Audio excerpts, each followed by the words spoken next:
and I don't know what to do, there are 4 problem-solving steps that always help me through. Number 1, it's the S step. S, say the problem. What is the problem? Number 2, it's the T step. T, think of solutions. What can we do?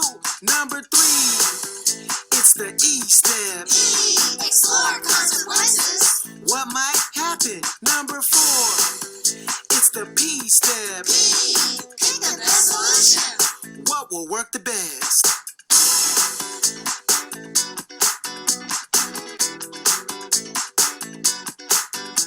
So let's all remember the 4 problem-solving steps. Let's say them one time over so we never forget. 1, 2, 3, 4, S-T-E-P. What is the S step? Say the problem. What is the T step? Think of solutions. What is the E step? Explore consequences. What is the P step? Pick the best solution. If I'm stuck and in trouble and I don't know what to do, I use the problem-solving steps, they always help me through. 'Cause I am a problem solver. I am a problem solver. I am a problem solver. I